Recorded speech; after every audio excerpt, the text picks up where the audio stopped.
नमस्कार फ्रेंड, मैं शुभम आर्या स्वागत करता हूं आपका ही अपने YouTube channel SK foundation tutorial पर। फ्रेंड, आज की इस वीडियो लेक्चर में हम लोग देखेंगे Bihar board class 10th subject Sanskrit से संबंधित कुछ महत्वपूर्ण वस्तुनिष्ठ प्रश्न। हालांकि आप सभी स्टूडेंट का डिमांड था कि हमें जो है सब्जेक्टिव क्वेश्चन चाहिए, हालांकि उसका भी मैं पीडीएफ तैयार कर रहा हूं और जब उसका पीडीएफ तैयार हो जाएगा तो मैं आप सभी के लिए सब्जेक्टिव क्वेश्चन भी बहुत जल्द से जल्द अर्थात एग्जाम से पहले लेकर आऊंगा, ठीक ना।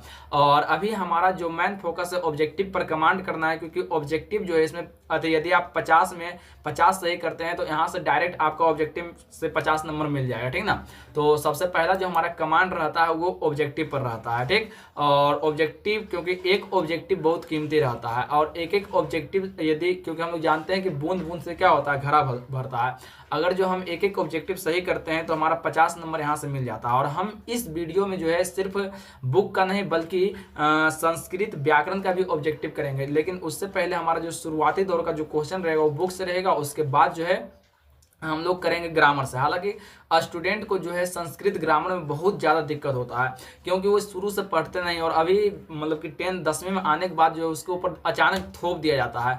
तो सभी अब किसी के ऊपर भी यदि कोई सब्जेक्ट अचानक सा थोपा जाता है तो उसको थोड़ा पढ़ने में दिक्कत आता है, लेकिन आप सभी को घबराने की कोई ज़रूरत नहीं है। हम जो है आप सभी के लिए सब्जेक्टिव क्वेश्चन को भी लेकर आएंगे, ठीक ना। हालांकि संस्कृत में जो है फिक्स क्वेश्चन रहता है, यदि आप थोड़ा सा भी मेहनत करते हैं तो संस्कृत में अच्छा नंबर उठता है।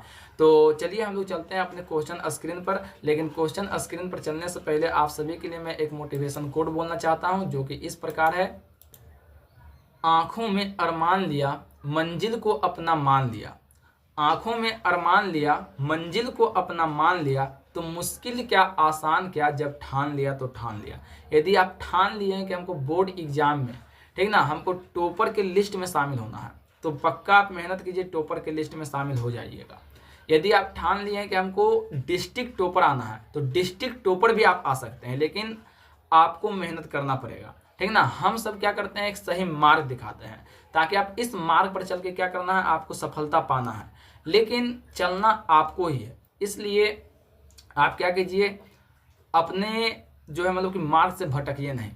और यदि आप चाह लिए हैं कि हमको 400 प्लस नंबर लाना है बोर्ड में, तो आप वो भी ला सकते हैं, लेकिन आपको मेहनत करना होगा, ठीक ना। तो हम लोग का जो पहला क्वेश्चन है, और हाँ, यदि आप सभी को क्वेश्चन का आंसर आता है तो आप सभी को कमेंट सेक्शन में जो है आंसर देना है, ठीक ना। और आंसर जो आप लोग दीजिएगा वो नंबरिंग के साथ दीजिएगा, क्योंकि नंबरिंग के साथ देने के बाद क्या होता है, आंसर पिनअप होता है चैट बॉक्स में।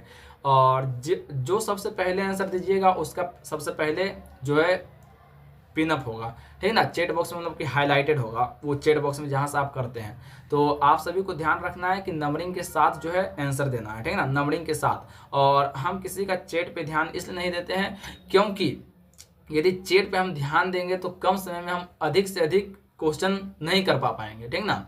और हमारा हमेशा टारगेट रहता है कि मैं कम समय में स्टूडेंट को इस प्रकार का क्वेश्चन दूं ताकि वो उसका मतलब बोर्ड से भी डर खत्म हो जाए, क्वेश्चन भी बने और वो अच्छा से अच्छा मार्क्स भी लेकर आए। तो आप सब समझ गए होंगे, ठीक ना। चलिए हम लोग चलते हैं अपना क्वेश्चन स्क्रीन पर। तो जैसा कि आप सभी को पता है, पिछले क्लास में जो है संस्कृत का मॉडल पेपर जो है मॉडल पेपर 1 देखे थे, और आज क्या देखना है, आज हम लोग को जो है 2 देखना है। मॉडल पेपर क्या देखना है, 2, ठीक ना। आज क्या देखना है, मॉडल पेपर 2। तो आज का हमारा जो सबसे पहला क्वेश्चन है, वैदिक साहित्य का अंतिम भाग क्या है। याद कीजिए आप लोग चैप्टर नंबर 1 से ये क्वेश्चन आया है, ठीक ना, कि वैदिक साहित्य का जो अंतिम भाग है वो क्या है। तो वैदिक साहित्य का अंतिम भाग जो है वो उपनिषद है। वो क्या है, उपनिषद। और वेदों के रचनाकार कौन है, तो महर्षि वेद व्यास हैं। और उपनिषद के भी रचनाकार कौन है, तो महर्षि वेद व्यास हैं। आप सभी को ध्यान रखना है उपनिषदों की संख्या कितनी है, तो उपनिषदों की जो संख्या फ्रेंड वो कितना है, 108। उपनिषदों की संख्या कुल कितनी है, 108 है। आपको ये भी ध्यान रखना है, उपनिषद से क्वेश्चन आता है, ठीक ना। उपनिषद से क्या होता है, क्वेश्चन आता है, आप सभी को ये ध्यान रखना है। तो वैदिक साहित्य का अंतिम भाग क्या कहलाता है, तो वैदिक साहित्य का जो अंतिम भाग कहलाता है फ्रेंड वो उपनिषद कहलाता है। वो क्या कहलाता है, उपनिषद। चलिए नेक्स्ट क्वेश्चन की ओर बढ़ते हैं। और अगला क्वेश्चन जो हमारे पास है फ्रेंड वो है कि अणु से भी छोटा क्या है। तो देखिए अणु से भी छोटा क्या है फ्रेंड, तो अणु से भी छोटा क्या है, आप सब कमेंट सेक्शन में आंसर दीजिए। अणु से भी छोटा, याद कीजिए महतो महियान, ठीक ना, महान से महान, और अनोर अन्यान यानी अणु से भी छोटा, वो क्या है, तो वो जो है आत्मा है। वो क्या है फ्रेंड, आत्मा, यानी अणु से भी छोटा आत्मा है, और महान से भी महान कौन है, आत्मा। तो इसका राइट आंसर क्या हो जाएगा, ऑप्शन नंबर ए, ठीक ना, ऑप्शन नंबर ए क्या है, बिल्कुल राइट आंसर है option number A. Next question जो हमारे पास है फ्रेंड वो है कि काव्य मीमांसा नामक ग्रंथ किसने लिखा है। तो काव्य मीमांसा नामक ग्रंथ किसने लिखा है फ्रेंड, तो देखिए काव्य मीमांसा, आप सब कमेंट सेक्शन में इसका आंसर दीजिए, काव्य मीमांसा किसने लिखा है। तो काव्य मीमांसा जो है फ्रेंड वो राजशेखर के द्वारा लिखा गया, ठीक ना, काव्य मीमांसा किसके द्वारा लिखा गया है, राजशेखर के द्वारा लिखा गया है। काव्य मीमांसा किसके द्वारा लिखा गया है, राजशेखर के द्वारा लिखा गया है। नेक्स्ट क्वेश्चन जो हमारे पास है फ्रेंड वो है कि पाटलिपुत्र किस नदी के किनारे अवस्थित है। तो बताइए पाटलिपुत्र जो है वो किस नदी के किनारे अवस्थित है, तो पाटलिपुत्र जो है वो गंगा नदी के किनारे अवस्थित है, ठीक ना, ये तो आप सभी को पता होगा। पाटलिपुत्र किस नदी के किनारे है, वो गंगा नदी के किनारे है। फिर से आप लोग को एक बार बता दें कि पहले जो हमारा फर्स्ट क्राइटेरिया जो है वो है किताब से जितना क्वेश्चन पूछा वो अब तक है, ठीक ना। उसके बाद जो आगे आएगा वो हमारा संस्कृत ग्रामर से भी आएगा, तो आप सभी को घबराना नहीं है, ठीक ना। ये क्वेश्चन का शेड्यूल इसलिए इस प्रकार का तैयार किया गया है ताकि सबसे पहले आप सभी का कॉन्फिडेंट लेवल जो है अप हो, ठीक ना, क्योंकि यदि हम पहले ही हार्ड क्वेश्चन दे देंगे तो आपका कॉन्फिडेंट लेवल तो पहले ही डाउन हो जाएगा, ठीक ना। तो कॉन्फिडेंट आप सभी को हमेशा बना कर रखना है, ठीक ना, कॉन्फिडेंट को गिरने नहीं देना है, ठीक। तो पाटलिपुत्र किस नदी के किनारे अवस्थित है, तो पाटलिपुत्र जो है फ्रेंड वो गंगा नदी के किनारे अवस्थित है। पाटलिपुत्र किस नदी के किनारे है, गंगा नदी के किनारे है, ठीक ना। पाटलिपुत्र जो किस नदी के किनारे है, वो गंगा नदी के किनारे है। नेक्स्ट क्वेश्चन है विद्यापति कौन थे, तो बताइए विद्यापति कौन थे फ्रेंड, विद्यापति कौन थे, विद्यापति कौन थे, और आप सभी को बताना है कमेंट सेक्शन में कि विद्यापति के द्वारा जो है हमारे संस्कृत प्यूसम में किस पाठ का रचना किया गया है। हालांकि विद्यापति जो है एक मैथिल कवि है, ठीक ना, विद्यापति कैसे कवि है, मैथिल कवि है। 5 का ए जो है इसका बिल्कुल राइट आंसर है। विद्यापति कैसे कवि है फ्रेंड, तो मैथिल कवि है, ठीक ना, विद्यापति कैसे कवि है, मैथिल कवि है। नेक्स्ट क्वेश्चन की ओर हम बढ़ते हैं, और अगला क्वेश्चन जो हमारे पास है वो है कि पाटलिपुत्र में कौमुदी महोत्सव किस ऋतु में मनाया जाता है, ठीक ना। तो बताइए जल्दी बताइए इसका आंसर, पाटलिपुत्र में जो है कौमुदी महोत्सव किस ऋतु में मनाया जाता है। तो पाटलिपुत्र में कौमुदी महोत्सव जो कि एकदम सेम दुर्गा पूजा जैसा होता था, ठीक ना, प्राचीन काल की ये बात है कि पाटलिपुत्र में कौमुदी महोत्सव किस ऋतु में मनाया जाता था, ये शरद ऋतु में मनाया जाता था, ठीक ना, शरद ऋतु में। ऑप्शन नंबर बी इसका क्या है, बिल्कुल राइट आंसर है, शरद ऋतु में मनाया जाता था। कौमुदी महोत्सव किस ऋतु में मनाया जाता था, तो शरद ऋतु में मनाया जाता था, ठीक है। चलिए नेक्स्ट क्वेश्चन जो हमारे पास है फ्रेंड वो है नीतिकारों के द्वारा शत्रु किसे माना गया है, ठीक ना, नीतिकारों के द्वारा जो है शत्रु किसको माना गया है। तो देखिए नीतिकार जो थे, नीति श्लोक आप याद कीजिए, ठीक ना, नीति श्लोक जो धृतराष्ट्र के मंत्री जो है बृहस्पति से पूछते हैं तो वो अपना उत्तर देते हैं कि हमारे शरीर में जो है, हमारे शरीर के अंदर सबसे बड़ा शत्रु कौन है, या फिर हमारे आसपास का सबसे बड़ा शत्रु कौन है। तो हमारे आसपास का जो सबसे बड़ा शत्रु कौन है फ्रेंड, वो क्रोध है। कौन है, क्रोध, ऑप्शन नंबर बी, ठीक ना। यदि आपको ज्यादा गुस्सा आता है तो आप क्या कीजिए, गुस्सा को कंट्रोल रखिए, क्योंकि सबसे बड़ा शत्रु जो ये आपका क्रोध ही है, ठीक ना। किसी भी इंसान को जो ले डूबता है वो कौन ले डूबता है, क्रोध ही ले डूबता है, ठीक। तो आप सभी को ज्यादा क्रोध नहीं करना है। यदि क्रोध आता भी है तो थोड़ा देर के लिए क्या होना जाना, शांत हो जाना। हम जानते हैं कि कंट्रोल नहीं होता, लेकिन फिर भी आप सभी को क्या करना है, कंट्रोल करना है। चलिए नेक्स्ट क्वेश्चन जो हमारे पास है वो है महर्षि याज्ञवल्क्य की पत्नी का क्या नाम था, ठीक ना। तो याज्ञवल्क्य की पत्नी का जो नाम था फ्रेंड वो मैत्रेयी था, ठीक ना। याद कीजिए संस्कृत साहित्य लेखिका से ये क्वेश्चन है, ठीक ना, संस्कृत साहित्य लेखिका से ये क्वेश्चन है कि याज्ञवल्क्य की पत्नी का नाम क्या था फ्रेंड। तो याज्ञवल्क्य की जो पत्नी का नाम था वो मैत्रेयी था, ठीक ना, मैत्रेयी। याज्ञवल्क्य की पत्नी का नाम क्या था, मैत्रेयी। आप सभी को ध्यान रखना है, याज्ञवल्क्य की पत्नी का नाम क्या था, मैत्रेयी। हम 3-4 बार इसलिए बोल रहे हैं ताकि आपको ज्यादा बार वीडियो देखने की जरूरत ना हो, ठीक ना, एक बार में क्या हो जाए, आपके माइंड में सेट हो जाए क्वेश्चन को, ठीक। चलिए नेक्स्ट क्वेश्चन जो हमारे पास है फ्रेंड वो क्या है कि जनक के सभा में शास्त्रार्थ कुशल महिला कौन थी। तो जनक की सभा में शास्त्रार्थ कुशल महिला कौन थी फ्रेंड, तो गार्गी, ठीक ना। जनक की सभा में या जो मतलब कि जनक की सभा में पार्टिसिपेट करते थे वो कौन थे, उसका नाम था वो गार्गी, ठीक ना। ये भी महान संस्कृत साहित्य लेखिका है, ठीक ना, महान संस्कृत साहित्य लेखिका है गार्गी, जो कि जनक के सभा में मतलब कि वाचन के लिए बैठा करते थे, ठीक ना। चलिए नेक्स्ट क्वेश्चन जो हमारे पास है फ्रेंड वो क्या है कि विजयांका किस कल्प की कवित्री थी। तो देखिए विजयांका, ठीक ना, विजयांका किस कल्प की कवित्री थी, ठीक ना। विजयांका जो है फ्रेंड वो प्रथम कल्प की कवित्री थी, ठीक ना, प्रथम कल्प की कवित्री थी, ठीक। आप सभी को ध्यान रखना है, या फिर आप सभी को चैट बॉक्स में आंसर देना है कि विजयांका को जो है सरस्वती का अवतार कौन कहे थे, ठीक ना। विजयांका को सरस्वती का अवतार कौन कहते हैं, ये भी क्वेश्चन बोर्ड एग्जाम में आता है, ठीक। नेक्स्ट क्वेश्चन जो हमारे पास है फ्रेंड, क्वेश्चन है कि गायन्ति देवा किल गीतकानी पुरुष श्रुत्वा पद किस पुराण से लिया गया है, ठीक ना। ये जो क्वेश्चन है वो भारत महिमा पाठ का है, ठीक ना। भारत महिमा पाठ से इस पद को उठाया गया है कि गायन्ति देवा किल गीतकानी पुरुष श्रुत्वा जो है ये किस पद, ये जो पद वो किस पुराण से लिया गया था। आप सबको पता होगा कि भारत महिमा पाठ में जो है दो जो मतलब कि जो दो लगातार पद है वो पुराण से लिया गया, जिसमें से पहला है विष्णु पुराण और दूसरा क्या है, भागवत पुराण। तो ये गायन्ति देवा किल गीतकानी जो है ये जो पद लिया गया है वो विष्णु पुराण से लिया गया है। और गायन्ति देवा किल गीतकानी जो है यहाँ भारत की धरती का जो गुणगान करते हैं वो मतलब कि देव भी करते हैं। हालांकि भगवान विष्णु का जन्म खुद भारत की धरती पर हुआ है, और भारत जो है अपने मतलब कि सुंदरता के कारण क्या है, विश्व प्रसिद्ध है। भारत ही एक ऐसा देश है, ठीक ना। भारत ही एक ऐसा देश है जहाँ पर्वत है, पहाड़ है, पठार है, मैदान है, मतलब कि पूरा प्राकृतिक रूप से ये भारत क्या है, सेवित है। इसलिए बोल रहा है कि गायन्ति देवा किल गीतकानी, मतलब कि देव लोग भी जो है, देव भी क्या करते हैं, भारत की महिमा का गुणगान करते हैं। यानी हमारा भारत जो है निर्मल भी है, वत्सल भी है और विशाल भी है, ठीक ना। ये भी ऑब्जेक्टिव पूछता है तो आप सभी को ध्यान रखना है, ठीक ना। चलिए नेक्स्ट क्वेश्चन, तो इसका जो आंसर होगा फ्रेंड वो क्या हो जाएगा, गायन्ति देवा किल गीतकानी, ये जो विष्णु पुराण से लिया गया, ठीक ना। ऑप्शन नंबर ए इसका क्या है, बिल्कुल राइट आंसर है, विष्णु पुराण से। चलिए नेक्स्ट क्वेश्चन जो हमारे पास है वो है संस्कारों की कुल संख्या कितनी है। तो बताइए, जल्दी जल्दी बताइए, संस्कारों की कुल संख्या कितनी है। तो देखिए संस्कार के यदि प्रकार बोलेगा, आप लोग इसका आंसर दीजिए। संस्कार का यदि प्रकार बोलेगा तो उसका राइट आंसर क्या हो जाएगा, 5। संस्कार का प्रकार बोलेगा तो कितना हो जाएगा, 5, ठीक। आप सभी को कमेंट सेक्शन में जो है ये चैट बॉक्स में लिख देना है पांचों संस्कार का नाम। लेकिन यदि संस्कार की कुल संख्या की बात किया जाएगा तो आप सबको पता होगा संस्कार की कुल संख्या कितनी है, तो 16 है। संस्कार की कुल संख्या कितनी है, 16, ऑप्शन नंबर ए, ठीक ना। आप सभी को जो आंसर देना है वो नंबरिंग के साथ आंसर करना है, ठीक ना, नंबरिंग के साथ आंसर करना है।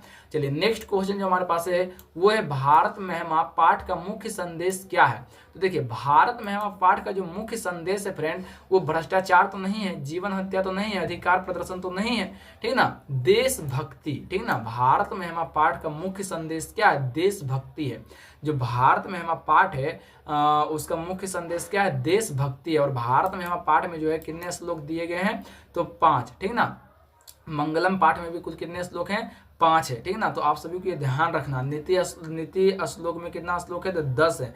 और नीति श्लोक का जो है मतलब पूछा भी जाता है एग्जाम में, और मंगलम पाठ से कोई लाइन उठा कर दे देगा, बोलेगा ये कौन से मतलब कि उपनिषद से लिया गया था। आपको इस पे भी कमांड करना, ठीक ना, कि कौन सा पद किस उपनिषद से लिया गया है, क्या कोई आधुनिक ग्रंथ से लिया गया है। जैसे भारत में यहाँ पाठ का जो 2 है वो तो पुराण से लिया गया है, लेकिन तीसरा, चौथा और 5वां वो आधुनिक ग्रंथ से लिया गया, ठीक ना। आप सभी को यदि आप सब थोड़ा भी कुछ मतलब पढ़ने पे ध्यान दिए होंगे, संस्कृत थोड़ा भी पढ़े हैं तो आपको ये चीज पता होगा, ठीक ना, ये चीज आपको पता होगा। और यदि आप नहीं पढ़े हैं तो हमारे टेलीग्राम चैनल पे जो है संस्कृत का पूरा जो पाठ है, ठीक ना, पूरा पाठ का जो है हिंदी व्याख्या दिया गया, ठीक। आप वहाँ टेलीग्राम चैनल पर जाकर क्या कर सकते हैं, उस पूरा व्याख्या को पढ़ करके आप ऑब्जेक्टिव में अच्छा मार्क्स कर सकते हैं, ठीक ना। हालांकि वो डायरेक्ट हिंदी व्याख्या नहीं है, पहले संस्कृत है, उसके बाद उसके नीचे में फिर हिंदी है, फिर संस्कृत है, फिर नीचे में हिंदी है, ठीक। वो जो है पीडीएफ मेरे द्वारा तैयार किया गया है, ठीक। और जिससे जो है अभी तक स्टूडेंट क्या कर रहा है, अच्छा मार्क्स ला रहा है। तो यदि आप संस्कृत नहीं पढ़े और फिर और जो पढ़े हैं सोच रहे हैं कि मेरा रिवीजन हो जाए, हम पढ़ करके जल्दी जल्दी उसका रिवीजन करके खत्म कर लें, तो आप पक्का है, जरूर है कि उस टेलीग्राम चैनल पर जो पीडीएफ अपलोड है उससे जाकर आप हेल्प ले सकते हैं, ठीक ना। और भारत महिमा पाठ का मुख्य संदेश क्या है, तो भारत महिमा पाठ का जो मुख्य संदेश है फ्रेंड वो क्या है, देशभक्ति है। वो क्या है, भारत महिमा पाठ का मुख्य संदेश क्या है, देशभक्ति। ऑप्शन नंबर ए इसका क्या है, बिल्कुल राइट आंसर है। चलिए नेक्स्ट क्वेश्चन जो हमारे पास है, गोदान किस संस्कार का मुख्य कर्म है। तो जल्दी बताइए, गोदान जो है किस संस्कार का मुख्य कर्म है फ्रेंड। तो गोदान जो है वो केशांत संस्कार का मुख्य अति है, ठीक ना, केशांत संस्कार। गोदान जो है वो केशांत संस्कार, आप सब पढ़े होंगे, गोदान केशांत संस्कार का मुख्य कर्म है, ठीक ना। चलिए नेक्स्ट क्वेश्चन जो हमारे पास है फ्रेंड वो क्या है, तो वो है कि परम तृप्ति किससे मिलती है? तो परम तृप्ति जो है फ्रेंड वो किससे मिलती है?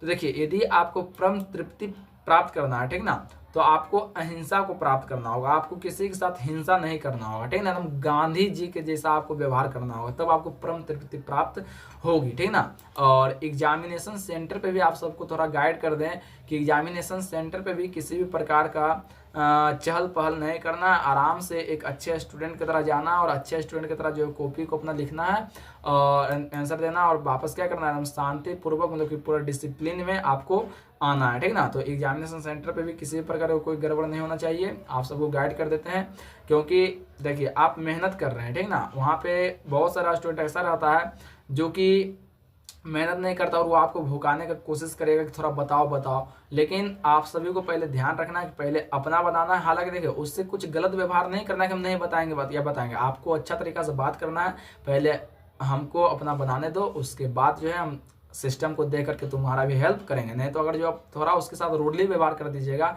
तो आपको भुका देगा और आपका कॉपी भी अच्छा नहीं जाएगा, एग्जाम भी अच्छा नहीं जाएगा, ठीक ना। तो आप सभी को एग्जाम का जो मेंटेनेंस करना है एकदम पूरा डिसिप्लिन टाइप से करना है, ठीक ना। तो परम तृप्ति किससे मिलती है? तो परम तृप्ति जो है फ्रेंड वो अहिंसा से मिलती है, ठीक, अहिंसा से। नेक्स्ट क्वेश्चन जो हमारे पास है वो है नरक के कितने द्वार है, ठीक। देखिए नरक के कितने द्वार है फ्रेंड? तो देखिए नरक की जो है, जल्दी बताइए, आप लोग बताइए नरक के कितने द्वार है? 3, 5, 7, इनमें से कोई नहीं।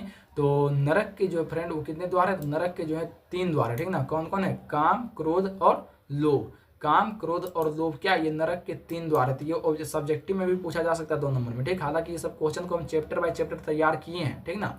चैप्टर बाय चैप्टर लगभग हम 200 क्वेश्चन तैयार किए हैं, ठीक। तो जिसमें से 150 क्वेश्चन भी यदि आप अच्छा से देखें, ये सब याद करने का नहीं है, ठीक ना। ये आप यदि कहानी पढ़े हैं तो आप अपने से लिख सकते हैं आंसर, ठीक ना। यदि आप कहानी पढ़े हैं तो आप अपने से आंसर दे सकते हैं। चलिए नेक्स्ट क्वेश्चन जो हमारे पास है कि कर्मवीर कथा का नायक कौन है? देखिए कर्मवीर कथा याद कीजिए, कितना फेमस स्टोरी है, कितना फेमस कथा है कर्मवीर कथा, ठीक ना। जिसमें एक मतलब कि मेहनती बालक के चरित्र का वर्णन किया गया है और उस मेहनती बालक का जो नाम होता है वो क्या होता है? राम प्रवेश राम। और इसका जो मुख्य नायक होता है वो कौन होता है फ्रेंड? तो राम प्रवेश राम ही होता है, ठीक ना। राम प्रवेश राम ही होता है। आप सभी को कॉमेंट सेक्शन में या चैट बॉक्स में आंसर देना है कि कर्मवीर कथा जो था इसमें राम प्रवेश राम के परिवार में कुल कितने व्यक्ति थे, ठीक ना।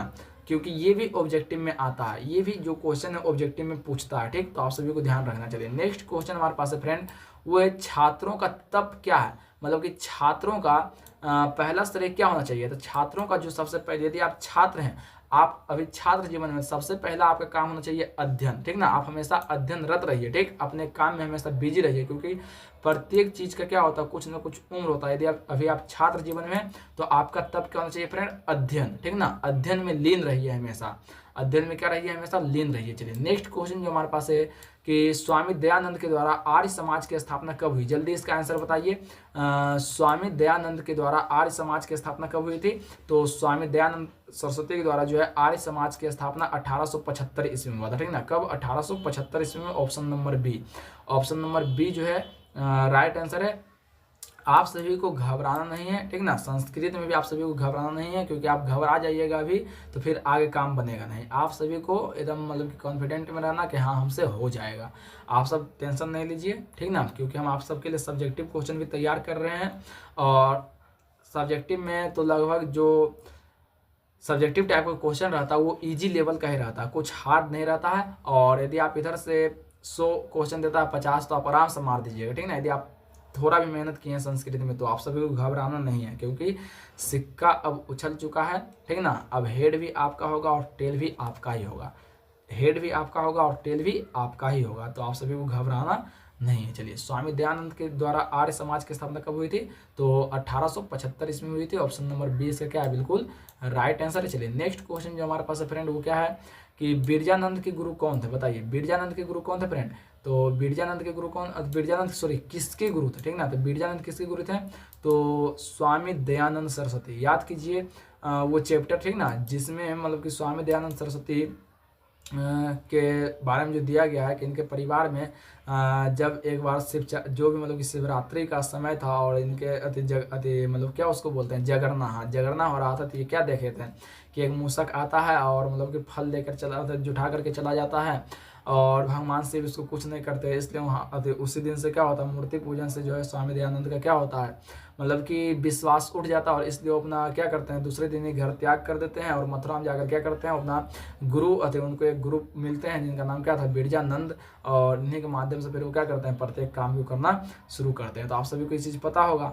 चलिए नेक्स्ट क्वेश्चन जो हमारे पास है, स्वामी दयानंद का परिवार किसका उपासक था। देखिए अभी जस्ट बताए हैं कि स्वामी दयानंद का जो परिवार था फ्रेंड वो किसका उपासक था, तो आप सब बताइए जल्दी आंसर कमेंट सेक्शन में। स्वामी दयानंद का जो परिवार था फ्रेंड वो शिव का उपासक था। किसके उपासक था, शिव के उपासक था। ऑप्शन नंबर ए आप सभी को बताना है, आप सभी को जो है आंसर देना है किस माध्यम से, तो नंबरिंग देकर। जैसे मान लीजिए 21 नंबर के करार, तो 21 का है तो पहले लिखिए 21 और उसके बाद क्या कीजिए, बगल में लिख दीजिए ए। 21 का क्या है, ए, ठीक है ना। तो आप सभी का आंसर पिनअप होगा, ठीक, पिनअप होगा, मतलब चैट बॉक्स में दिखेगा। नेक्स्ट क्वेश्चन जो हमारे पास है फ्रेंड, कि मंदाकिनी वर्णम पाठ किस ग्रंथ से संकलित है। देखिए मंदाकिनी वर्णम पाठ जो है फ्रेंड वो किस ग्रंथ से संकलित है, तो वाल्मीकि जी द्वारा रचित रामायण से संकलित है। मंदाकिनी वर्णम पाठ जो है जिसमें राम भगवान सीता को संबोधित करते हुए मंदाकिनी का वर्णन करवाते हैं, वो जो है अयोध्या कांड से संबंधित है। और जो मतलब कि ग्रंथ है उस ग्रंथ का नाम क्या है, तो वाल्मीकि द्वारा रचित मतलब कि रामायण है, ठीक ना, वाल्मीकि जी द्वारा रचित रामायण से है। चलिए नेक्स्ट क्वेश्चन जो हमारे पास है फ्रेंड वो क्या है, तो अगला क्वेश्चन हमारे पास है, कर्णस्य दानवीरता पाठ भास के किस रूपक का भाग है। तो देखिए कर्णस्य दानवीरता यानी कर्ण की दानवीरता जो पाठ है वो भास के द्वारा लिखा गया, आप सभी को पता है। और भास जो अभी तक 13 नाटक लिख चुके हैं। और जो बोल रहा है किस रूपक का भाग है, तो ये कर्णभार रूपक का भाग है, ठीक है ना। किस रूपक का भाग है, कर्णभार। ऑप्शन नंबर ए आप सभी को ध्यान रखना है कि कर्णस्य दानवीरता पाठ जो है भास किस रूपक का भाग विशेष है, तो कर्णभार का है, ठीक है ना, कर्णभार का। ऑप्शन नंबर ए इसका क्या है, बिल्कुल राइट आंसर है। चलिए नेक्स्ट क्वेश्चन हमारे पास है कि राष्ट्रों के बीच द्वेष का कारण क्या है। देखिए राष्ट्रों के बीच जो है द्वेष का सबसे मेन कारण होता है किसी के उत्कर्ष को देखकर, मतलब कि ईर्ष्या, जलन, द्वेष, ठीक ना, यही सबसे बड़ा कारण होता है। तो दूसरे राष्ट्र का उत्कर्ष हो सकता है कि कोई राष्ट्र यदि उन्नति कर रहा है, राष्ट्र छोड़िए आप आजकल तो इतना परिवार में देख लीजिए, यदि आप उन्नति कर रहे हैं तो आपका परिवार भले ही आपके मुंह पे आकर बोलेगा कि हाँ अच्छा काम कर रहे करते जाओ, लेकिन उसका अंदर से जो है उसका जलन कुछ ज़्यादा हाई रहता है। वो कदाप नहीं चाहता कि आप मतलब क्या हो आगे बढ़ें, ठीक ना, वो कदाप नहीं चाहता कि आप आगे बढ़ें। तो राष्ट्रों के बीच द्वेष का कारण क्या है, तो राष्ट्रों के बीच जो द्वेष का मुख्य कारण क्या है, दूसरे राष्ट्र का उत्कर्ष है। क्या है, दूसरे राष्ट्र का उत्कर्ष हो सकता है, ठीक है ना, दूसरे राष्ट्र का उत्कर्ष, कि यदि वो उन्नत कर रहा है, उन्नत राष्ट्र बन रहा है, तो पक्का है कि उसको कोई ना कोई राष्ट्र क्या करेगा, पीछे ढकेलने का काम करेगा, ठीक। चलिए नेक्स्ट क्वेश्चन हमारे पास है, बैर से बैर का संबंध क्या है। तो देखिए बैर से बैर का यदि हम लोग संबंध करेंगे ना तो वो संभव होगा, ठीक है ना। जैसे मान लीजिए मेरे साथ कोई गलत व्यवहार किया है और हम सोच रहे हैं कि उसके साथ हम गलत व्यवहार कर देंगे, तो ये क्या हो सकता है, उससे उसका संबंध अति सामना नहीं किया जा सकता। आप सभी को ध्यान रखना है, बल्कि आप शांति से, ठीक ना, अहिंसा पूर्वक रह करके क्या कीजिए, उससे बदला लीजिए। हम ऐसा नहीं कर रहे हैं कि बदला नहीं लेना है, लेकिन लेना है, लेकिन तुरंत उसका प्रभाव या इफेक्ट नहीं दिखना चाहिए। हाँ आप मेहनत करके खूब परिश्रम कीजिए और समाज में अपना नाम रोशन कीजिए, ताकि देखिए आपका बदला पूरा हो जाएगा। लेकिन मान लीजिए वो यदि आपके ऊपर कुछ बोल रहा है, ठीक है ना, आपको कुछ कह रहा है और आप भी तुरंत एक्शन में मतलब कि आवेश में आकर उसके साथ मतलब कि लड़ाई झगड़ा कर लिए, तो ये क्या हो गया, बैर से बैर का संबंध हो गया। तो बैर से बैर का संबंध जो है कभी भी संभव नहीं होता, आप सभी को पता होगा, ठीक ना। बैर से बैर का संबंध क्या है, वो संभव है, ठीक। और इन सभी परिस्थितियों में हमेशा आप शांत रहना सीखिए। इन सभी की परिस्थितियों में हमेशा क्या रहिए, शांत, या तो वहाँ से आप हट जाइए। जहाँ ये सब चीज़ होता है वहाँ से आप क्या कीजिए, कुछ देर के लिए, कुछ समय के लिए दूर चले जाइए, ज़्यादा बेहतर रहेगा, ठीक। चलिए नेक्स्ट क्वेश्चन जो हमारे पास है फ्रेंड वो क्या है, विजयांका का समय क्या है। तो देखिए विजयांका का समय जो फ्रेंड वो क्या था, विजयांका का समय जो था वो 8वीं सदी था, ठीक ना। विजयांका का समय क्या था, 8वीं सदी। ऑप्शन नंबर ए इसका क्या है, बिल्कुल राइट आंसर है। विजयांका का समय क्या था, 8वीं सदी था। चलिए 8वीं सदी, विजयांका का समय क्या था, 8वीं सदी था। नेक्स्ट क्वेश्चन है, परपीड़न किस लिए होता है। तो देखिए परपीड़न जो है फ्रेंड वो किस लिए होता है, तो परपीड़न जो होता है फ्रेंड वो किस लिए होता है, तो पाप के लिए होता है। परपीड़न किसके लिए होता है, पाप के लिए होता है। ऑप्शन नंबर बी, परपीड़न किसके लिए होता है, पाप के लिए होता है। परपीड़न किसके लिए होता है फ्रेंड, पाप के लिए होता है। आप सभी को ध्यान रखना है, ठीक। नेक्स्ट क्वेश्चन है कि कर्मवीर कथा पाठ में किसकी कथा है? तो देखिए कर्मवीर कथा पाठ में जो है फ्रेंड वो किसकी कथा है? तो राम प्रवेश राम, ठीक ना। कर्मवीर कथा का जो नायक है, मुख्य नायक राम प्रवेश राम, इन्हीं की कथा है, ठीक ना। और हालांकि देखिए यहाँ से क्वेश्चन भी आता है एग्जाम में कि कर्मवीर कथा में राम प्रवेश राम जो है इनके जीवन से हमें क्या शिक्षा मिलती है। तो आप सभी को ध्यान रखना है इस प्रकार का क्वेश्चन, जो भी इस प्रकार का इस टाइप का कहानी है उससे ज़्यादातर क्वेश्चन बनता है कि आपको इसके जीवन से क्या शिक्षा मिलती है। फॉर एग्जाम्पल एक और था व्याघ्र पथिक कथा, तो यहाँ पर आपको क्या सीख मिलती है, ठीक ना, कि लालच हमें लोग को क्यों नहीं करना चाहिए, और या फिर करना भी है तो कैसे करना है, ठीक ना। हालांकि तो हाँ तो बताया गया कि लालच तो हम लोग को करना ही नहीं चाहिए। उसके बाद और भी जो मतलब कि ये प्रश्न और उत्तर के रूप में जो पाठ है जैसे नीति श्लोक, इससे भी हम लोग को बहुत सारी शिक्षा मिलती है। तो यहाँ सबसे क्वेश्चन बनने की ज़्यादा चांसेस रहते हैं सब्जेक्टिव में, और आपको सब्जेक्टिव में जो बनता है आप सबको क्या संस्कृत में लिखना नहीं है, हिंदी में ही लिखना रहता है। तो जो थोड़ा भी मतलब कि अच्छा से पढ़े हैं उसको वो आप अपने से बना करके लिख सकते हैं, ठीक है ना। आप सभी को घबराने की ज़रूरत नहीं है। और जो मतलब कि ये अनुच्छेद लेखन रहता है 7 वाक्य में, वो तो आपको हम बता देंगे लगभग 10-15 उससे बाहर नहीं जाएगा, आपका वहाँ 7 नंबर फिक्स होगा, ठीक ना। प्लस में बाकी जो यदि आप ऑफलाइन का स्टूडेंट है तो आप जितना कारक प्रकरण बताए हैं, ठीक ना, कारक प्रकरण ध्यान दिए तो आपसे वाक्य बन जाएगा। और जो स्टूडेंट हमारा न्यू है, ठीक ना, जो क्यों न्यू है उसके लिए तो आपको बता देते हैं टेलीग्राम पे जो है मतलब कि पीडीएफ अवेलेबल है लगभग 100 क्वेश्चन का। वो पहले जो है कारक प्रकरण अच्छा से बनाइए, उसके बाद वहाँ से जो है उसको प्रैक्टिस कीजिए। और जो ऑफलाइन का स्टूडेंट है उसके लिए भी बोल रहे हैं, ठीक ना, टेलीग्राम पर लगभग 100 क्वेश्चन का दिया गया है ट्रांसलेशन, मतलब कि संस्कृत में अनुवाद करें, वहाँ से आप प्रैक्टिस कीजिए, आपका 100% वहाँ से आएगा क्वेश्चन, ठीक ना। 100% बोल रहे हैं, संस्कृत में कम मेहनत पर अधिक नंबर मिलता है, आप सभी को घबराने की जरूरत नहीं है। चलिए नेक्स्ट क्वेश्चन क्या है, फिर कर्मवीर कथा पाठ में किसकी कथा है? तो राम प्रवेश राम की कथा है, ठीक ना। नेक्स्ट क्वेश्चन है कि भीखन टोला गांव कहाँ है? देखिए भीखन टोला जो गांव है फ्रेंड वो कहाँ है? तो बिहार में है, ठीक ना। भीखन टोला गांव कहाँ है? बिहार में है, ठीक। भीखन टोला गांव कहाँ है? बिहार में है। चलिए नेक्स्ट क्वेश्चन हमारे पास जो है फ्रेंड वो क्या है कि स्वामी दयानंद का जन्म किस गांव में हुआ था, ठीक ना। तो आप बताइए स्वामी दयानंद का जो जन्म हुआ था किस गांव में हुआ था? आपको बता देते हैं वो गांव गुजरात में था। आप बताइए कहाँ है? तो टंकरा। ऑप्शन नंबर क्या हो जाएगा? सी। ऑप्शन नंबर सी जो है टंकरा है, ठीक। आप सब यदि देख रहे हैं लाइव क्लास देख रहे हैं तो आप सभी आंसर देते रहिए, ठीक ना। और अपना जो है प्रैक्टिस जारी रखिए और अपने तैयारी को और भी उड़ान दीजिए और अपने कॉन्फिडेंट लेवल को और भी ज़्यादा हाई रखिए, ठीक ना। कॉन्फिडेंट होना अच्छी बात है लेकिन ओवर कॉन्फिडेंट हो जाना क्या है? गलत बात है, ठीक। तो चलिए तैयारी करते रहना है। और हाँ आप सभी को एक बात ये भी बता देते हैं कि अब आप जितना मेहनत किए हैं पिछले 1 साल में उसी कंटेंट को बार बार रिवाइज कीजिए, ठीक ना। उसी कंटेंट को क्या कीजिए? बार बार रिवाइज कीजिए।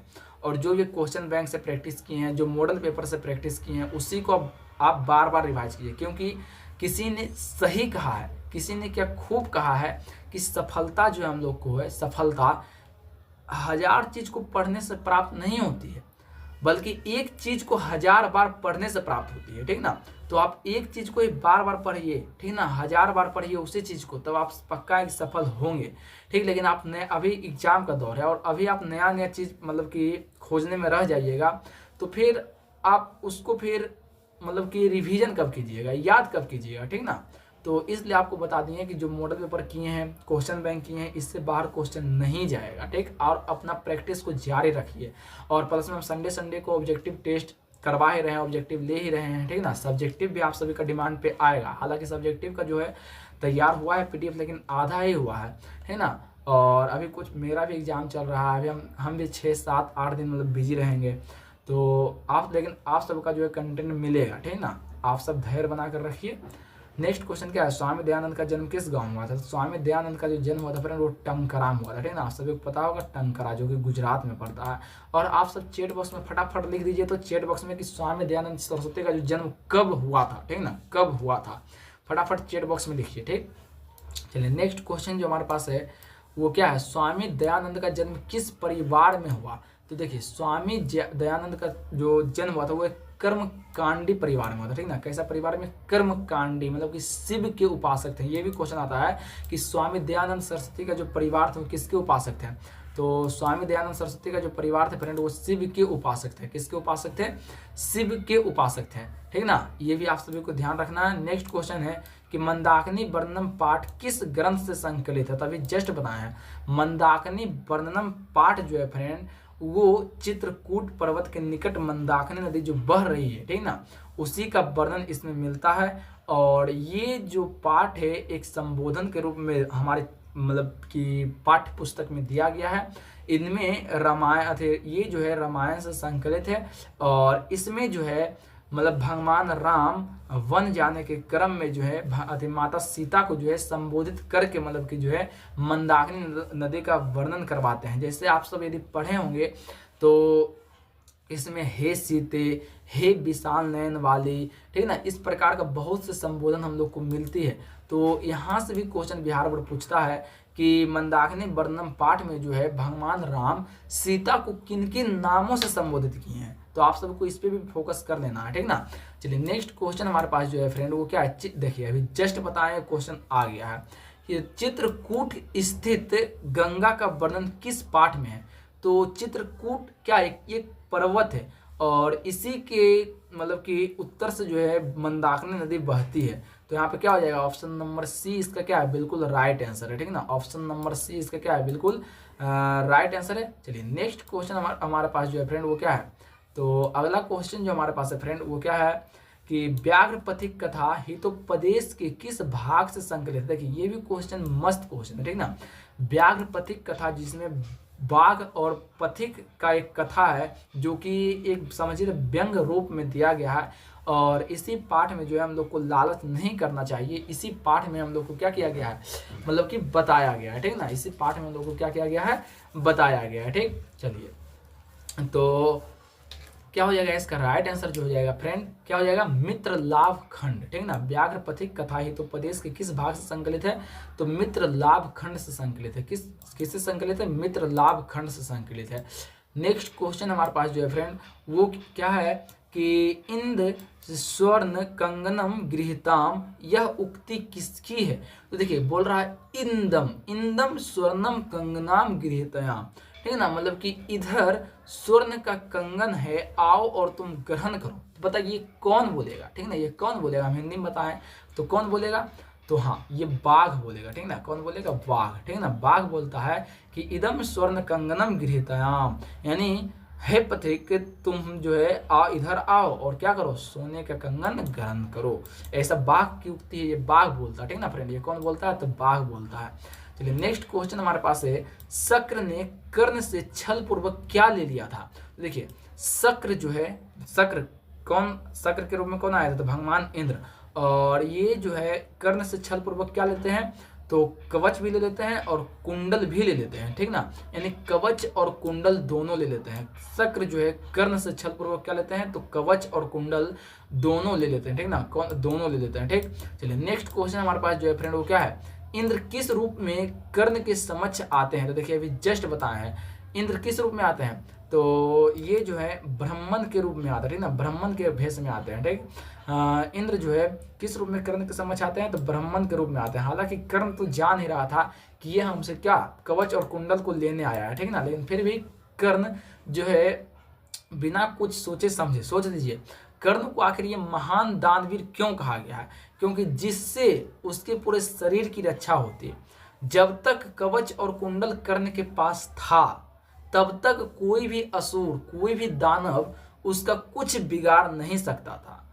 फिर भी ये जानते हुए कर्ण क्या किए? अपने कवच और कुंडल को जो है शक्र को दान में दे दिया, ठीक ना। ये मतलब कि ब्राह्मण जो भगवान इंद्र थे उनको दान में दे दिया, ठीक ना। तो इससे बताइए इससे कोई बड़ा दानवीर होगा? नहीं होगा। इससे बड़ा तो कोई दानवीर नहीं होगा, आप सबको पता होगा। चलिए तो इसलिए जो है कर्ण को हम लोग क्या कहते हैं? दानवीर कहते हैं। कर्ण को क्या कहते हैं? दानवीर। नेक्स्ट क्वेश्चन हमारे पास क्या है फ्रेंड? तो नेक्स्ट क्वेश्चन है शांति किससे स्थापित होती है? तो देखिए शांति किससे स्थापित होगी? अपकार से तो शांति स्थापित नहीं होगा।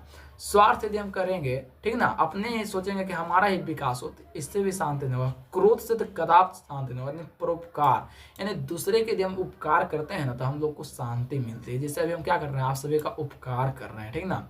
और इससे हम लोग को क्या मिलती है, शांति मिल रही है, ठीक ना। तो शांति किससे मिल रही है फ्रेंड, तो परोपकार से शांति मिलती है, ठीक। चलिए नेक्स्ट क्वेश्चन जो हमारे पास है फ्रेंड वो क्या है कि सारा संसार अपना परिवार किसके लिए है। तो देखिए सारा संसार जो है अपना परिवार किसके लिए होता है, तो उदार चरित्र वालों के लिए जो है वो सारा संसार ही अपना परिवार होता है, यानी वसुदैव कुटुंबकम, है ना। जो व्यक्ति मतलब कि उदार चरित्र वाले होते हैं उसके लिए संपूर्ण संसार क्या होता है, उसके लिए संपूर्ण संसार ही क्या होता है, अपना परिवार होता है, ठीक है ना। उसके लिए संपूर्ण संसार क्या होता है, अपना परिवार होता है। नेक्स्ट क्वेश्चन जो हमारे पास है फ्रेंड वो क्या है कि भारतवर्ष में किसकी महान परंपरा है। तो देखिए भारतवर्ष में जो है फ्रेंड वो शास्त्र की महान परंपरा है, ठीक। आप सभी को ध्यान रखना है, भारतवर्ष में किसकी महान परंपरा है, तो शास्त्रों की महान परंपरा है। नेक्स्ट क्वेश्चन हमारे पास है पिंगल किस वेदांग शास्त्र के प्रवर्तक आचार्य हैं। तो बताइए पिंगल जो है फ्रेंड वो किसके हैं, तो पिंगल जो है किसके हैं, छंद के हैं, ठीक ना, किसके, छंद के। आप सभी को ध्यान रखना है वेदों के रचने वाले महर्षि वेद व्यास हैं। वेद के कितना अंग है, 6 अंग है, ठीक ना। कौन कौन है, तो शिक्षा, कल्प, ज्योतिष, व्याकरण, निरुक्त और छंद। तो बोल रहा है मतलब पिंगल जो है वो किसके रचयिता है, तो छंद के रचयिता है। और आप सभी यदि पढ़े हैं तो आप सभी को ऑब्जेक्टिव में लिखाया गया होगा कि प्रत्येक ज्योतिष के रचनाकार कौन है, कल्प के रचनाकार कौन है, व्याकरण के रचनाकार कौन है। चैट बॉक्स में या कमेंट सेक्शन में जो है जल्दी इसका आंसर दीजिए और अपने तैयारी को और भी बेहतरीन बनाइए, ठीक ना। नेक्स्ट क्वेश्चन हमारे पास क्या है, दक्षिण भारतीय संस्कृत लेखिका कौन है। देखिए दक्षिण भारत की संस्कृत लेखिका की बात यदि हम लोग करते हैं तो शीला भट्टारिका जो है दक्षिण भारत की संस्कृत लेखिका है। राम भद्रांबा भी जो है दक्षिण भारत की संस्कृत लेखिका है। देव कुमारिका भी जो है दक्षिण भारत की संस्कृत लेखिका है। यानी ऑप्शन नंबर डी क्या है, बिल्कुल राइट आंसर है option number D. Option number D इसका क्या है, बिल्कुल राइट आंसर है कि दक्षिण भारत की संस्कृत लेखिका कौन है, तो शीला भट्टारिका, राम भद्रांबा, देव कुमारिका, इनमें से सभी इसका बिल्कुल राइट आंसर। नेक्स्ट क्वेश्चन है कि क्वेश्चन क्या है कि पति रेव गति डोट डोट डोट बाला नाम जननी गति। बोल रहा पति को जो मतलब गति किससे मिलती है, पतिरेव गति मतलब कि किसको जो है पति से गति मिलती है, और बाला नाम जननी गति, और मतलब कि बालक को जो है उसकी माता से गति मिलती है। तो पति से जो है किसको गति मिलती है, तो स्त्री को मिलती है, ठीक है ना। स्त्रियों को किससे गति मिलती है, तो पति से मिलती है। और बाला नाम जननी गति, और मतलब कि जो है ये बालक की गति जननी से मिलती है, ठीक। देखिए ये किसी पाठ का क्या उक्ति है, ठीक ना। आप सबको चैट बॉक्स में लिखना है कि ये किस पाठ से लिया गया है, ठीक ना, ये किस पाठ से लिया गया है, ठीक। जल्दी जल्दी बताइए, ठीक ना, ये किस पाठ से लिया गया है, ठीक ना, आपको बताना है। क्योंकि ऐसा भी क्वेश्चन आता है कि कोई ना कोई सेंटेंस दे देगा और बोलेगा बताइए किस पाठ से संकलित है, ठीक ना, ये किस पाठ से संकलित है। तो आप सबको ध्यान में होना चाहिए किस पाठ से है, बताइए चैट बॉक्स में आंसर देना है किस पाठ से है। नेक्स्ट क्वेश्चन है कि को अपि तथा धार्मिको नास्ति, को अपि तथा धार्मिको नास्ति कटी अस्मिन प्राविनोति किसने कहा। तो ये कौन कहता है फ्रेंड, तो बताइए ये कौन कहता है, ये तो कहता है ये तीसरा आलसी कहता, ठीक ना, कौन कहता है, तीसरा आलसी कहता, ठीक। आप सभी को ध्यान रखना है। नेक्स्ट क्वेश्चन हमारे पास है कि पटना में गंगा नदी पर कौन सेतु, ठीक ना, गरा लिखा गया फ्रेंड, यहाँ पर ये टाइपिंग मिस्टेक है, ठीक ना, गंगा होगा। तो पटना में गंगा नदी पर कौन सी सेतु है, तो गांधी सेतु है, जो कि एशिया का सबसे लंबा पुल है, ठीक ना, गांधी सेतु एशिया का क्या सबसे लंबा पुल है। नेक्स्ट क्वेश्चन हमारे पास है फ्रेंड कि स्वच्छंदनम का संधि विच्छेद क्या हो। देखिए यहाँ सब आ गया व्याकरण, तो यहाँ सब आ गया व्याकरण, तो स्वच्छंदनम का संधि विच्छेद क्या होगा, तो स्व प्लस छंदनम, स्वच्छंदनम, ठीक है ना, स्व प्लस छंदनम, स्वच्छंदनम, ठीक। नेक्स्ट क्वेश्चन हमारे पास जो है फ्रेंड वो क्या है, देखिए आप सभी को बता देते हैं कि व्याकरण में आप सबको मेन फोकस किस पे करना है, प्रत्यय पर मेन फोकस करना है, संधि पर मेन फोकस करना है, धातु पर मेन फोकस करना है, ठीक है ना। उसके बाद कारक प्रकरण पर मेन फोकस करना है, उसके बाद तो लकार आपको पता है। 5 टॉपिक पे यदि आप मेन फोकस कर लेते हैं तो आप पक्का कि संस्कृत में अच्छा नंबर लाइएगा, ठीक ना, पक्का, ठीक ना। इसमें कदाप कहीं भी किसी प्रकार का कोई डाउट नहीं है। फिर से सुन लीजिए, संधि, फर्स्ट में संधि, सेकंड में क्या होना चाहिए, प्रत्यय, फिर ये प्रत्यय हो गया, प्रत्यय, उसके बाद कारक प्रकरण, उसके बाद धातु रूप, उसके बाद लकार, और यदि 5 होता है तो उसके बाद आप एक साइड से समास भी रख लीजिएगा, क्योंकि समास भी आई है, ठीक है ना। ये सब यदि 5 से 6 टॉपिक पे आप ग्रामर में कमांड कर लेते हैं तो आपका संस्कृत में जो है एक भी क्वेश्चन नहीं छूटेगा संस्कृत ग्रामर से, ठीक ना। और आप बिहार बोर्ड देखिए सो देता है, आप लोग क्यों डर रहे हैं, ठीक ना। सो दे रहा है, ठीक ना, 100 क्वेश्चन दे रहा है, ठीक, 100 क्वेश्चन दे रहा है, जिसमें से मान लेते हैं कि हमारा जो है 60 क्वेश्चन ग्रामर से रहता है। कहाँ से रहता है? 60 क्वेश्चन ग्रामर से रहता है। और मान लेते हैं 40 क्वेश्चन कहाँ से रहता है? बुक से रहता है, ठीक, 40 क्वेश्चन कहाँ से रहता है? बुक से रहता है, ठीक ना। तो चलिए मानते हैं कि 40 में हमसे 35 नहीं बनेगा, ठीक ना, 35 हमसे बुक से नहीं बनेगा। और मान लेते हैं 60 में हमको 30 भी नहीं बनेगा, 15 तो आपसे बनेगा, 50 नंबर तो हमारा ऐसे ही हो गया। तो फिर आप डर क्यों हैं बताइए, आप डरते क्यों हैं संस्कृत ग्रामर से, है ना। डरना आप सभी को नहीं है ना, क्योंकि डर के आगे जीत है, आप सभी को पता होगा। नेक्स्ट क्वेश्चन हमारे पास है कि विद्या प्लस एका की संधि क्या होगी, बताइए आप सब फटाफट आंसर बताइए। विद्या प्लस एका की संधि क्या होगी? तो विद्या प्लस एका, याद कीजिए, विद्या प्लस एका, आकर और ए से क्या बनता है? ऐ बनता है। आकर और ए से क्या बनता है? ऐ बनता है। तो विद्या का क्या हो जाएगा? विद्या का, है ना। नेक्स्ट क्वेश्चन हमारे पास क्या फ्रेंड? नेक्स्ट क्वेश्चन हमारे पास है अ प्लस ओ के मेल से कौन सा नया वर्ण बनेगा? तो अ प्लस ओ यदि हम लोग करते हैं फ्रेंड तो ओ बनता है, आप सभी को ध्यान रखना, ठीक ना, ओ। और जो भी स्टूडेंट ऑफलाइन में पढ़े हैं उन सभी को कॉपी में ये सभी चीज़ लिखा हुआ है ना, आप कॉपी से रिवीजन कीजिए। नेक्स्ट क्वेश्चन हमारे पास क्या है? नेक्स्ट क्वेश्चन क्या है, और जो मतलब कि अभी न्यू है तो उसके लिए हम करवा रहे हैं, ठीक, यहाँ भी कीजिए, वहाँ भी कीजिए। और यदि आप चाहते हैं कि हमको संधि का और भी ज़्यादा प्रैक्टिस करना है तो हमारे टेलीग्राम चैनल से जुड़ जाइए, वहाँ पे संधि का प्रैक्टिस सेट दिया गया है, ठीक ना। और कैसा कैसा क्वेश्चन है जो बिहार बोर्ड अभी तक पूछ चुका है 2010 से लेकर के 2024 तक। और यदि आप इतना करते हैं संदेश हम यहाँ 100% लिख बताते हैं ऑनलाइन प्लेटफॉर्म पे कि संदेश आपका एक भी क्वेश्चन नहीं छूटेगा, ठीक ना। नेक्स्ट क्वेश्चन, हाँ, लेकिन आप यदि सच्चाई पूर्वक मेहनत करेंगे तो, ऐसा नहीं। नेक्स्ट क्वेश्चन क्या है? इतः प्लस ततः किस संधि का उदाहरण है? तो इतः प्लस ततः किस संधि का उदाहरण है? देखिए अब यहाँ इसमें कुछ सोचने वाला है। इतः प्लस ततः, ठीक ना, इतोतः बनता है, इतोतः। तो यहाँ पे तो कवि सर्ग पहले ही लगा दिया था, यहाँ कुछ सोचना पड़ेगा कौन संधि है। यहाँ विसर्ग संधि है फ्रेंड, विसर्ग संधि, option number A, option number A इसका बिल्कुल राइट आंसर है, विसर्ग संधि है, ठीक ना। नेक्स्ट क्वेश्चन है कि मूर्ति पूजा का समास क्या होगा? तो मूर्ति पूजा का समास क्या होगा?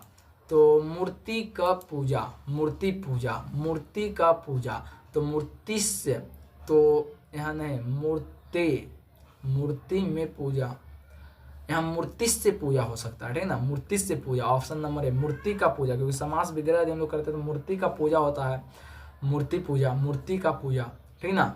मूर्ति पर पूजा तो नहीं होगा, मूर्ति का पूजा, मूर्ति का पूजा हम लोग कर रहे हैं, तो यहाँ मूर्ति पूजा यदि हम लोग लिखते हैं तो मूर्ति पर पूजा हो जाता है, मूर्तस से पूजा होगा, ठीक है ना। ऑप्शन नंबर ए इसका क्या है? राइट आंसर है। चलिए नेक्स्ट क्वेश्चन हमारे पास क्या है फ्रेंड? तो नेक्स्ट क्वेश्चन है संस्कृतस्य शिक्षा का समस्त पद क्या होगा? तो संस्कृतस्य शिक्षा का जो समस्त पद होगा फ्रेंड, संस्कृत का शिक्षा, तो संस्कृत शिक्षा ये तो नहीं होगा, संस्कृति शिक्षा ये भी नहीं होगा, संस्कृति शिक्षा, ये दोनों तो सेम है, सांस्कृतिक शिक्षा, संस्कृत से शिक्षा, संस्कृत शिक्षा, संस्कृत का शिक्षा, संस्कृत शिक्षा यानी संस्कृत का शिक्षा, तो संस्कृत, यहाँ पर ऑप्शन नंबर ए इसका राइट आंसर होना चाहिए, ठीक ना, ऑप्शन नंबर ए, 951 का ए होगा यहाँ पर, ठीक ना। चलिए नेक्स्ट क्वेश्चन क्या है यहाँ पर? जो फ्रेंड आप लोग को ये वाला आंसर पे ध्यान नहीं देना, ठीक ना, क्योंकि कभी कभी टाइपिंग मिस्टेक हो जाता है, ठीक ना, टाइपिंग मिस्टेक हो जाता है। चलिए नेक्स्ट क्वेश्चन हमारे पास क्या है कि गोल गृहम में कौन सा समास है? तो गोल गृहम में कौन सा समास है? गोल है जो घर, ठीक ना, गोल घर, गोल है जो घर, गोल घर। और यहाँ पर देखिए, यहाँ पर जो है ना नन समास तो यहाँ होगा नहीं, नन समास तो ऐसे ही नहीं होगा, क्योंकि नन समास कैसे होता बताते हैं, जो किसी भी निगेटिव चीज को इंडिकेट कर रहा है, ठीक ना, तो वहाँ पर वो नन समास हो जाता है। द्वंद्व समास में नहीं होगा क्योंकि इसमें दोनों पद प्रधान नहीं है। और अव्ययी भाव समास तो इसमें होगा नहीं, क्योंकि अव्ययी भाव समास याद कीजिए आपको बताए थे, अनु उपसर्ग रहे, प्रति उपसर्ग रहे, तो वो सब क्या होता है, अव्ययी भाव समास रहता है। यानी यहाँ पर जो कर्मधारय समास होगा, गोल गृह में कौन समास होगा, कर्मधारय। ऑप्शन नंबर ए इसका क्या है, बिल्कुल राइट आंसर है। गोल गृह में कौन समास होगा, कर्मधारय समास होगा, ठीक ना। चलिए नेक्स्ट क्वेश्चन हमारे पास क्या है फ्रेंड, तो अगला क्वेश्चन हमारे पास है दिग्गु समास का उदाहरण कौन है। तो दिग्गु समास याद कीजिए, वह समास जिसका प्रथम पद क्या होता है, संख्यावाची होता है। तो प्रथम पद संख्यावाची होता है तो दिग्गु समास होता है। पंचवटी क्या है, पंचवटी यानी पांच वचनों का समाहार, तो क्या हो जाएगा, पंचवटी दिग्गु समास है। यथाशक्ति क्या होगा, यथाशक्ति तो ये अव्ययी भाव समास है, क्योंकि यथा रहे, प्रति रहे, अनु रहे, वो सब क्या होता है, अव्ययी भाव समास। फिर दशानन क्या है, बहुब्रीहि समास, ठीक ना। तो जो अपना समान अर्थ को छोड़ करके विशेष अर्थ धारण करता है, तो ये सब हो गया इसका। तो इसका राइट आंसर क्या है, दिग्गु समास कौन है, पंचवटी। इसका क्या है right answer, option number A. चलिए नेक्स्ट क्वेश्चन हमारे पास क्या है फ्रेंड, तो नेक्स्ट क्वेश्चन है कि यतश्च निर्धारणम सूत्र का उदाहरण है। तो यतश्च निर्धारणम कवि नाम कालिदास श्रेष्ठा, मतलब देखिए यतश्च निर्धारणम मतलब कि जिस सूत्र से किसी चीज का हमें निर्धारण होने की मतलब कि निर्धारित किया जाता है, उसी सूत्र में हम उसी वाक्य में इतश्च निर्धारणम सूत्र का प्रयोग करते हैं, ठीक ना। आप सबको ध्यान में रखना है, ये ऑफलाइन में मतलब कि नहीं बताए होंगे, ठीक ना। ये ऑफलाइन में ये सूत्र का प्रयोग हम नहीं बताए हैं, लेकिन ये सूत्र इंपॉर्टेंट है, आप सबको ध्यान में रखना है। जब किसी चीज़ का हम लोग निर्धारण करते हैं, जैसे वह किताब से विद्यार्थी लगता है, मतलब कवियों में कालिदास श्रेष्ठ है, मतलब श्रेष्ठ का हम लोग इंडिकेट कर रहे हैं, तो यहाँ पे जो होता है सूत्र क्या होता है फ्रेंड, तो इतश्च निर्धारणम सूत्र का प्रयोग होता है, आप सबको ध्यान रखना है। तो कविसु या कवि नाम कालिदासा श्रेष्ठा अस्ति, यानी कवियों में कालिदास श्रेष्ठ है, यानी हम लोग यहाँ श्रेष्ठ निर्धारण कर रहे हैं कवि, तो ये कालिदास का, तो यहाँ पे क्या हो जाएगा, ऑप्शन नंबर ए इसका क्या है, बिल्कुल राइट आंसर, ठीक है ना। ऑप्शन नंबर ए इसका क्या है, बिल्कुल राइट आंसर है, आप सभी को ध्यान रखना है। नेक्स्ट क्वेश्चन हमारे पास क्या है फ्रेंड, तो वो है ग्रामम उभयतः वृक्षा संति, यानी गांव के चारों ओर मतलब कि क्या है, उभयतः परितः सरिता, आप सबको ध्यान रखना है, वृक्ष हैं वे। वाक्य के ग्रामम पद में द्वितीय विभक्ति किस सूत्र से लगा है, तो किस सूत्र से लगा है, तो उभयता योगी द्वितीय से लगा है, उभयता योगी द्वितीय से लगा है, ठीक है ना। जो फ्रेंड ऑफलाइन पढ़े हैं उसको ये सूत्र के बारे में पता होगा, ठीक ना। चलिए नेक्स्ट क्वेश्चन हमारे पास क्या है, तो क्वेश्चन है कि सह ... राजना प्रीतयते, वाक्य में रिक्त स्थान में कौन सा पद प्रयुक्त होगा, तो सह मतलब कि मतलब क्या वस्त्राय नहीं, वस्त्रों में, वस्त्रेन वस्त्र में, सह वस्त्रात। जब प्रीत्यति का सूत्र होता है, मुझे मोदकम मम मोदकम वस्त्रम सह वस्त्रम राजाना प्रतीयते, तो यहाँ वस्त्रात होगा फ्रेंड, सह वस्त्रात रजना प्रतीयते, यानी वो वस्त्र में जो है राजा प्रतीत होता है, ठीक ना। ऑप्शन नंबर डी इसका क्या है, बिल्कुल राइट आंसर है। चलिए नेक्स्ट क्वेश्चन हमारे पास क्या है, तो अगला क्वेश्चन जो हमारे पास है फ्रेंड वो क्या है, वो है कि नमः के अर्थ में कौन सी विभक्ति प्रयुक्त होती थी। याद कीजिए, नमः गणेशाय नमः, ठीक ना। नमः के अर्थ में जो है चतुर्थी विभक्ति का प्रयोग होता है, ठीक ना। चतुर्थी, नमः के अर्थ में कौन सी विभक्ति का प्रयोग होता है फ्रेंड, चतुर्थी। जैसे बोलते हैं ना, ओम गणेशाय नमः, तो बालकाय आ रहा है ना, चतुर्थी विभक्ति है बालकाय, तो यहाँ क्या हो जाएगा, नमः के योग में जो है चतुर्थी विभक्ति का प्रयोग होता है, ठीक ना। चलिए नेक्स्ट क्वेश्चन हमारे पास क्या है, देखिए यहाँ पर बालक शब्द धातु रूप आपको याद रखना, पिछले वीडियो में बोले थे बालक शब्द धातु रूप, नदी शब्द धातु रूप, सीता फल, ठीक ना। उसके बाद अस्था जिसका तिष्ठ होता है मूल रूप, तो ये सब क्या करना है, आप सबको ये 5 ध्यान में रखना है। तो ये 5 ध्यान में आप रखते हैं तो वाक्य निर्माण में बहुत ज़्यादा सहायक होगा, ठीक है ना, वाक्य निर्माण में भी। नेक्स्ट क्वेश्चन क्या है, नेक्स्ट क्वेश्चन हमारे पास है कि किस शब्द में अ उपसर्ग है, तो अ उपसर्ग आशा, देखिए अगर जो आशा इसका संधि विच्छेद करते हैं तो नहीं होता है, अ उपसर्ग कर प्लस आ, तो यहाँ हो जाएगा ओ, यहाँ तो पहले ही ओ है और इधर जुड़ने के बाद तो आकर बनेगा नहीं, हाँ आकरह में होगा, ठीक ना, आकरह में। उपसर्ग किस में होगा, आकरह में होगा, ठीक ना। कर इधर हो गया हमारा, इसका भी अर्थ निकल गया और आ यहाँ जुड़ गया, तो आकर हो गया, ठीक ना। तो कर भी हमारा क्या है, टैक्स जिसको हम लोग बोलते हैं, हाँ आकर में ही होगा, ठीक ना, आकर में होगा फ्रेंड, ठीक ना, किसमें होगा, आकर में ही होगा। चलिए नेक्स्ट क्वेश्चन हमारे पास क्या है, नेक्स्ट क्वेश्चन हमारे पास है कि दुरात्मा शब्द में कौन सा उपसर्ग है। देखिए दुरात्मा शब्द में जो होगा फ्रेंड ये कौन सा, दुरात्मा, दुह जोर आत्मा होता है ऐसे इसका दुरात्मा। तो अगर जो है कवि सर्ग रहता फ्रेंड, कवि सर्ग, तब तो यहाँ पे हो जाता, यहाँ दुह जोर आत्मा इसका संधि विच्छेद होता है ऐसे दुरात्मा का। तो मेरे अकॉर्डिंग तो यहाँ पर दुह ही होना चाहिए, ठीक ना, दूर नहीं होगा, यहाँ पर दुह ही होना चाहिए। दूर यदि हम लोग करते हैं तो देखिए आत्मा हो जाता है, आत्मा, ठीक ना, ओ हो जाता है, ठीक, ओ हो जाता है, आत्मा, आत्मा हो जाता है। यहाँ दुह जोर आत्मा होता है इसका सही, दुरात्मा, तो यहाँ पर दुह ही होना चाहिए था, ठीक ना, दुह ही होना चाहिए था, ठीक ना, ऑप्शन नंबर ए। चलिए नेक्स्ट क्वेश्चन हमारे पास क्या है फ्रेंड, तो अगला क्वेश्चन जो हमारे पास है वो क्या है कि अस्था धातु के लट लकार प्रथम पुरुष एक वचन क्या होगा। तो अस्था धातु लट लकार प्रथम पुरुष एक वचन, याद कीजिए अस्था जो है सबसे पहले कौन सा क्रिया का मूल रूप है, यह धातु है, तो ये तिष्ठ खा है। और लट लकार क्या होता है, तीत अंतित, प्रथम पुरुष यहाँ पूछ रहा है तो क्या हो जाएगा, तिष्ठति, ऑप्शन नंबर बी। शायद ये पिछले सेट में भी एक क्वेश्चन आया है, ठीक है ना, 60 का बी होगा राइट आंसर, 60 का क्या होगा, ऑप्शन नंबर बी होगा। चलिए नेक्स्ट क्वेश्चन है पाश्यामी किस लकार का रूप है। तो आमी, आवाह, आमा, पाश्यामी, तो यहाँ पर कौन सा लकार का रूप होना चाहिए फ्रेंड, बताइए। आप सभी को ये कमेंट सेक्शन में आंसर देना है, ठीक ना, क्योंकि लकार आप सब पढ़े हैं ध्यान पूर्वक। नेक्स्ट क्वेश्चन क्या है, जही किस धातु का रूप है, जही, जही तो किस धातु का रूप है, देखिए आप सभी को ध्यान रखना है, जही, जही जो है फ्रेंड वो हन धातु का रूप है, हन धातु का, ऑप्शन नंबर सी इसका क्या है, बिल्कुल राइट आंसर है, जही जो है हन धातु का रूप है। नेक्स्ट क्वेश्चन क्या है, मातरम में कौन विभक्ति है। तो मातरम में जो है कौन सी विभक्ति है फ्रेंड, मातरम में कौन सी विभक्ति है, द्वितीया, मातरम, बालकम, ठीक है ना, द्वितीय विभक्ति है। मातरम में कौन सी विभक्ति है, द्वितीय विभक्ति है, ठीक। चलिए नेक्स्ट क्वेश्चन क्या है हमारे पास, तो वो है नदीसु किस शब्द का रूप है। तो नदीसु किस शब्द का रूप है फ्रेंड, तो नदीसु जो होगा फ्रेंड वो किसका होगा, नदीसु जो होगा वो नदी का होगा, ठीक है ना, किसका होगा, नदी का, ऑप्शन नंबर ए इसका क्या है, बिल्कुल राइट आंसर नदी का होगा। नेक्स्ट क्वेश्चन हमारे पास क्या है, नेक्स्ट क्वेश्चन है साधु शब्द के सप्तमी एक वचन का रूप क्या होगा। तो साधव होगा, ठीक है ना, साधव, देखिए इसलिए आपको बोले थे साधु वगैरह का आप पक्का के ध्यान रख लीजिए, ठीक ना। नेक्स्ट क्वेश्चन क्या है, गम प्लस सत से कौन सा प्रत्यय बनेगा, ठीक है ना, गम प्लस सत से कौन सा प्रत्यय बनेगा, तो गच्छन बनेगा, ठीक है ना, गच्छन है, सत्री प्रत्यय है, आप सब यदि पढ़े होंगे प्रत्यय तो आपको पता होगा सत्री प्रत्यय के बारे में, गच्छन होगा, ठीक है ना, गच्छन। नेक्स्ट क्वेश्चन हमारे पास क्या है, तो नेक्स्ट क्वेश्चन जो हमारे पास है फ्रेंड वो पठनम में कौन प्रत्यय है। तो पठनम में जो है फ्रेंड वो कौन सा प्रत्यय है, ल्यूट प्रत्यय है, ठीक ना, पट प्लस नम प्लस ल्यूट से, पट प्लस ल्यूट प्लस नम से बनता है पठनम, ठीक ना, ल्यूट प्रत्यय, आप सभी को ध्यान रखना है, ल्यूट प्रत्यय।